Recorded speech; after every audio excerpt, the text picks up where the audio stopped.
喂，Hello，大家好，我係 K 方啊。咁啊，同學咧問我一條數啦，上個禮拜咁係 DSE 2016年14題嚟嘅。咁佢有個問題係咁嘅，點樣可以做得快啲？有冇方法做快啲咧？咁梗係有啦。咁我哋睇下題目先啦。嗱，P(x) 咧係一條四次方嘅 polynomials 啦。咁同時 P(x) 咧可以 factorize 成咁樣樣嘅。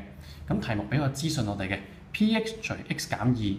同埋 P(x) 除 x 加2咧有 same remainder 嘅，咁我哋而家要揾 LMN。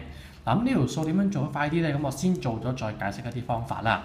嗱，咁睇一睇啦。首先梗係要睇下呢個 remainder 嘅資料啦。咁我哋知道 P2 會等於 P-2 啦，P2 等於 P-2 啦。咁我哋塞翻入去啦，好快咁樣，6乘以2嘅4次，再加7乘2嘅3次。加 A 乘2嘅2次，加 B 乘2加 C 咧，係等於代個負2落去咯。6乘負2嘅4次，加7乘負2嘅3次，加 A 乘負2嘅2次。嗱，爆開咗之後啦，同學唔好咁心急咧，撳計數機或者做啦，留意下條數先。兩邊係一樣嘅，因為負數嘅4次方都係正數嘅，咁所以呢兩嚿一樣，查咗佢嘅。同一道理啦 ，A 呢嚿都一樣嘅 ，C 都一樣嘅。嗱，咁你會剩翻個 B 同埋個數字嘅啫，咁即刻計到個 B 噶啦。B 咧係負28嚟嘅。咁我哋用完呢個資訊嘅喎。嗱，咁第二個資訊咁梗係爆開呢嚿嘢，再比較個 coefficient 啦。嗱，咁爆嘅時候咧，我會用算草紙爆嘅，我會用一個直式嘅方法爆，咁係快好多咁。可以睇點做喎？攞住個 L 先，乘呢三嚿，2LX 嘅4次啦。再加 LMX 嘅3次咧，再加 L 乘 n 啦，LNX 嘅2次啦，跟住攞住個5啦，乘呢三嚿，5x 乘以 2x 嘅2次係3次方嚟嘅，我會寫喺呢度嘅，10x 嘅3次，再加 5mx 嘅2次，再加 5nx 啦，然之後到個8啦，8乘以 2x 次係 16x 2次嚟㗎，所以我寫2次方呢行啦，再加 8mx， 再加 8n。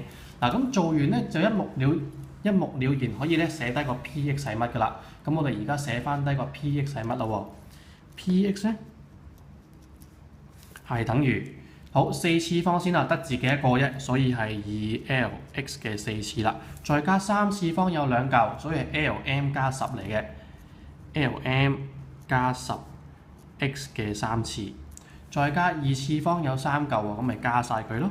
ln 再加 5m 再加 16x 2次啦。好，到 x 啦，呢兩嚿加埋啦，咁我哋寫下邊嗰行啦，唔夠位寫啦。5n 加 8m 啦，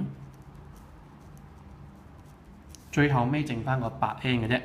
嗱，咁你一次過咧就已經 group 埋分埋類㗎啦，好簡單嘅啫。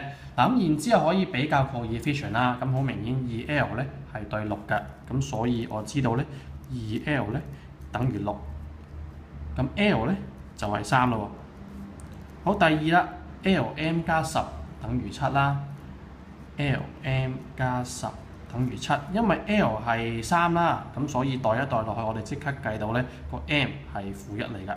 好，睇埋個2次方呢嚿啦，呢個係 A 嚟㗎，做唔到，咁咪睇 X 嗰嚿啦，呢嚿係 B 嚟㗎，我哋有 B 咯，咁做到咯，所以咧 5n 加 8m 咧 ，B 係負28，咁咪等於負28啦。咁而家 n 係負1 ，m 係負1啦，所以個 n 咧係負4。咁其實咧好快就做完條數啦。嗱，咁如果你喺 DSE 咧想做得快咧，其實咧有兩個技巧嘅，有兩個方法啦。第一方法就係你運算要有啲技巧啦。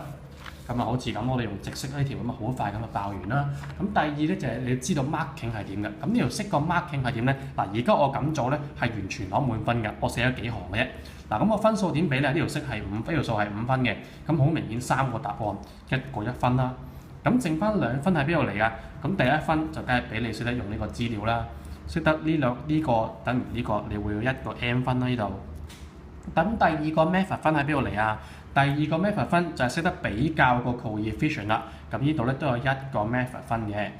咁所以咧，如果你知道個 marking，你好多 step 都可以唔使寫嘅。P(x) 你爆開你係完全唔使爆俾平卷原體㗎，你就咁寫出嚟得㗎啦，因為係冇分嘅，冇分嘅咧，我哋唔使寫啦。咁我自己做 Paper One 咧，我只係需要用一半時間做嘅啫。咁點解咧？因為我好熟悉個 marking 啦，然之後咧我有啲計數嘅技巧咧，幫我哋好快。幫我自己咧好快咁去計完條數，咁所以其實你想做得快，你想做一次份卷咧，你要知道個 marking，你要有計數嘅技巧，點樣幫自己計得快啲。咁希望呢條數咧可以幫到你去學到一啲方法啦，知道點樣做得快啲啦。咁如果你有問題嘅，可以喺 Facebook 問我，我會盡快答你嘅。好多謝你，拜拜。